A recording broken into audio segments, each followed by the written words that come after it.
Welcome to the deep dive. Today we're getting into something really important. What happens if you feel like you've been unfairly denied service somewhere, say in a major U.S. city? Well, it can be confusing, right? Kind of leaves you feeling powerless. Yeah, absolutely. And, it's easy to feel lost in that moment. Mhm. So what we want to do today is move past just acknowledging that discrimination happens. Right. We want to give you some really concrete steps, things you can actually do, and a better handle on how you might address it, maybe even demonstrate what happened. It's practical advice we're looking at. Exactly. Our goal here is to equip you with, actual strategies and a real understanding of how to handle these tough situations. We'll be digging into the what next, the legal side of things, why acting fast is, well, critical. And the huge role evidence plays. Yes, evidence. There are definitely going to be moments here where things might just click, Yeah. that aha moment about proof. So let's dive in.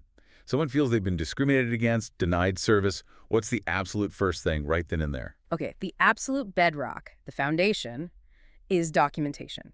Detailed documentation. Oh. Imagine you've just walked out of a shop feeling, I don't know, angry, upset, totally normal.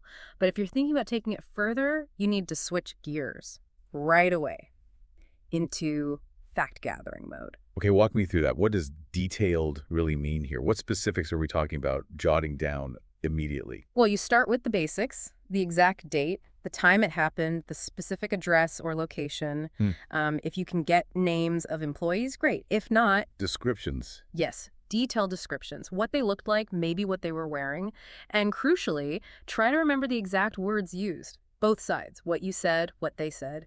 Not just the gist of it. No, try for as close to verbatim as you can as soon as possible while it's super fresh in your mind. Our memories, they fade fast. Makes total sense. Okay, so the who, what, when, where, and exact words. What else? Any other details or evidence to grab in that initial moment? Definitely look around for witnesses. Were there other people, customers, maybe bystanders who saw or heard it? Right. If you feel okay doing it, maybe try to get their contact info. Or even just a description of them could help down the line. And definitely hang on to any physical stuff. Like what? Oh, emails, texts if those were involved, receipts if you tried to buy something, maybe even a quick photo of the scene if it feels safe and relevant. Okay. What about recording? Like on your phone? Does that ever come up? It does cross people's minds, yeah, but you really, really got to be careful there. Why is that? You absolutely need to know the laws where you are. Recording laws vary a lot. Some places, only one person needs to consent, that's you. Okay. But other places, everyone involved has to agree to be recorded. If you record someone illegally, well, that could cause problems for you. Ah, okay. So proceed with extreme caution on that one. Check local laws first. Exactly. Check first. I mean, if it is legal, a recording can be powerful evidence, no doubt. But that detailed written record, that's always your essential first move. Always. Got it. Document everything like your life depends on it. Okay, so that's step one. What's the next phase after you've got that initial record? Okay, once you have that down, the next big thing is understanding your rights. There are laws designed to protect people from exactly this kind of thing. And these aren't just vague ideas, right? These are actual legal frameworks. Precisely. Federally, you've got laws that ban discrimination based on specific things, protected characteristics. Less. Race, color, religion, sex, national origin, age, disability.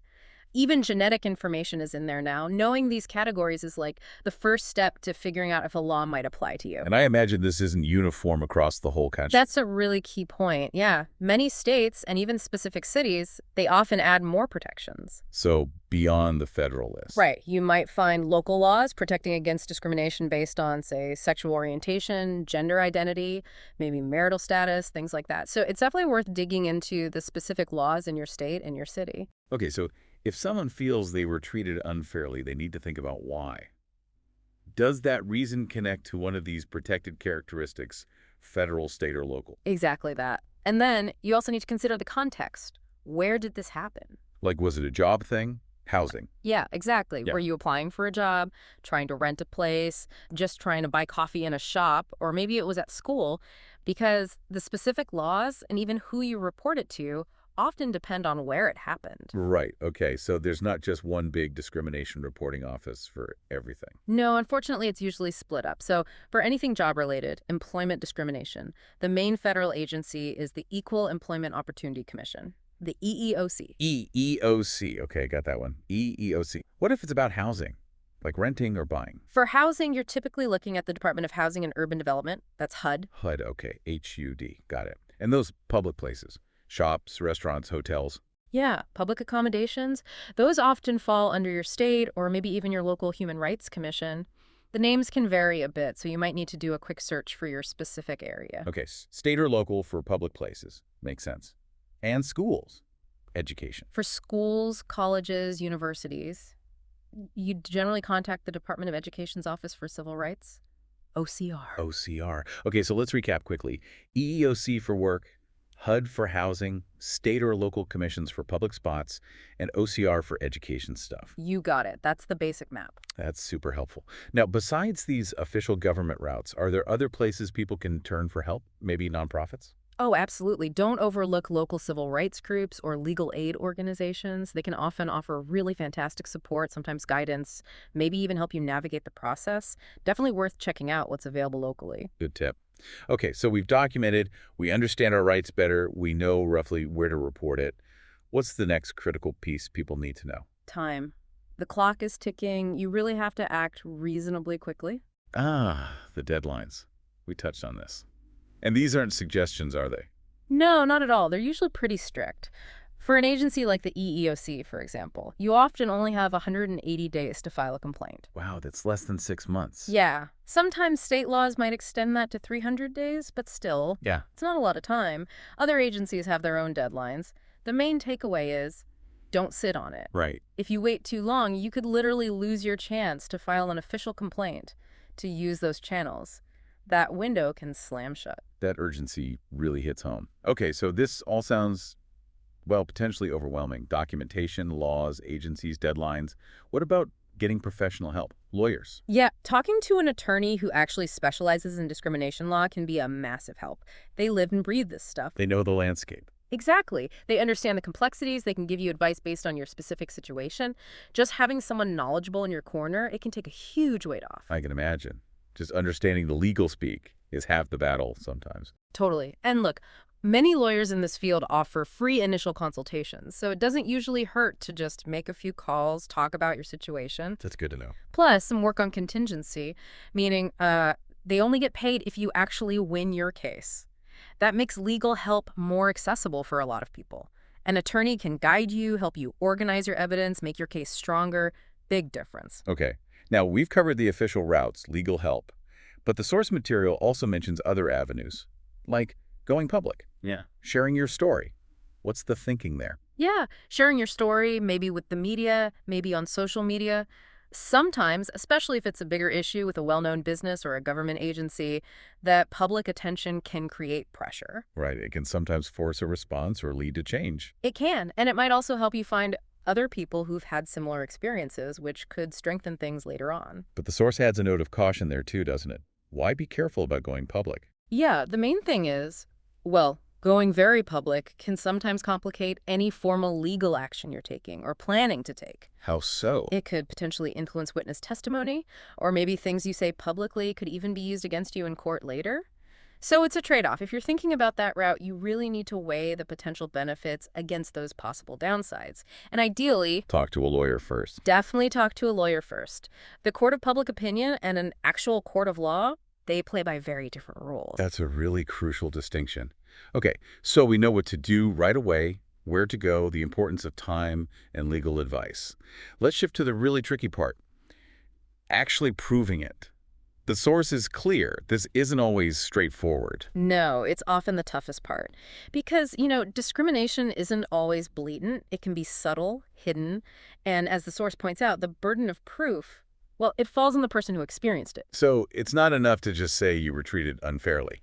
Right. You need to show, with evidence, that the reason you were denied service or treated differently was actually because of your protected characteristic. Your race, your religion, your disability, whatever it may be. Okay, so what are the essential building blocks? What does someone generally need to show to even start making that case?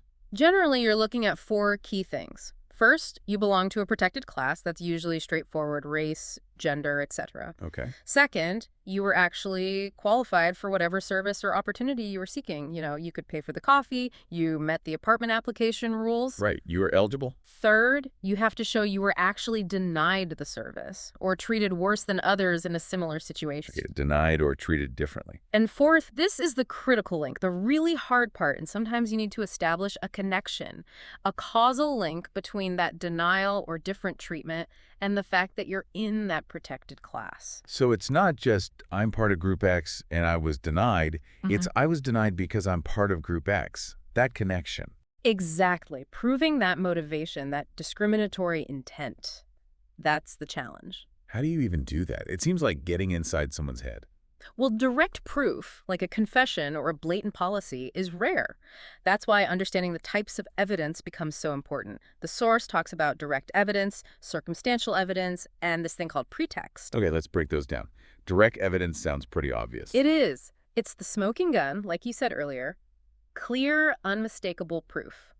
The classic example the source gives is if someone actually says, "We don't serve your kind here," and your kind clearly refers to a protected group. Wow. Okay. Or a written policy. Yeah, if a business actually had a written rule saying, "We don't rent to people of X religion," that's direct evidence. Very powerful, but... But probably not something you see every day. Exactly. Much more often, you're dealing with circumstantial evidence. Okay, circumstantial. So that's more like clues, indirect stuff. Precisely. It doesn't state the discrimination outright, but it strongly suggests it was a factor. It paints a picture. What kind of clues are we talking about? Give me some examples. All right, so one big one is showing that people who are not in your protected group were treated better in the same situation. They got the service you were denied, even though you were both similarly qualified. Okay, differential treatment. What else? Another really important type is showing a pattern. If you can find other people from your same protected group who've had similar negative experiences with that same business or person. Ah, so it's not just a one-off incident. Right. A pattern makes it look less like a misunderstanding and more like, well, a practice. And sometimes, though it can be hard to get, statistical data showing bias in how services are given out can also be circumstantial evidence. Okay, so patterns, comparisons, building a case, piece by piece. Now, what about this pretext idea?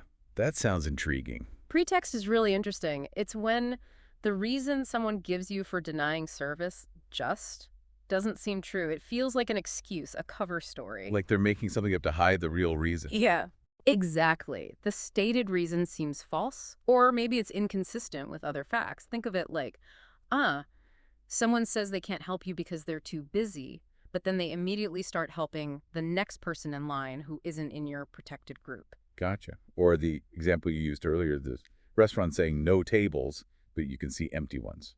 Perfect example. Or being told an item is out of stock, but then watching someone else buy it moments later. Those inconsistencies suggest the given reason isn't the real reason. It suggests pretext, and the real reason might be discrimination. So pointing out that their excuse just doesn't hold water, that seems like a powerful angle. Okay, we understand the types of evidence now. Any strategic tips for actually putting this all together effectively, building that strong case? Yeah, definitely. A key strategy is actively looking for and documenting those inconsistencies we just talked about, the pretext angles. So don't just take their word for it. Right. If they say they're fully booked, check online for reservations immediately. Take a screenshot if you can. If they give one reason, then later give a different one. Note that down. Document the contradictions. Makes sense. What else? Witnesses again. We mentioned them for initial documentation, but their accounts are crucial for building the case too. Try hard to get statements or at least contact info if possible. Corroboration is huge. Okay, inconsistencies and witnesses. Anything else? That pattern idea. If you can show this wasn't just you, that multiple people in your group face similar issues with this same place or person, that significantly strengthens your claim. It makes it harder to dismiss as just, a fluke or a misunderstanding. Collective experience carries weight. It really can. And finally, maybe the most important thing, be specific. How so? Vague feelings of it felt unfair aren't enough for a legal case, even if they're totally valid feelings.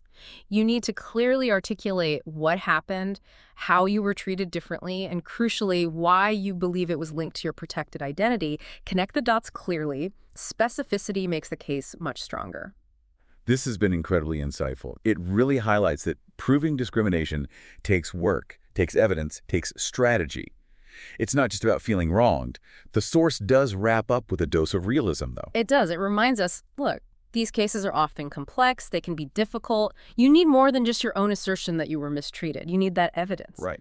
But, and this is important, it also ends on a note of empowerment. By being diligent with documentation, by acting quickly, by seeking the right help, you can build a stronger case. You can pursue justice. It's not impossible. So let's pull it all together. If you're facing what feels like discrimination when denied service, the key things are act fast, document meticulously, understand your rights federal, state, local, and then strategically build your case with evidence, looking for direct proof, circumstantial clues, or signs of pretext. This deep dive was really about giving you that roadmap. Exactly. And it's worth remembering, too, that when individuals take these steps, when they document and challenge discrimination effectively, it's not just about their own case. It contributes to wider accountability, maybe even systemic change down the road. That's a powerful point. And on that note, maybe a final thought for you to chew on. Thinking about everything we discussed, direct evidence, circumstantial evidence, proving pretext, which of those do you think is actually the most challenging hurdle for someone trying to prove discrimination? And why that one in particular? Something to consider long after we wrap up. Thanks for joining us for this deep dive.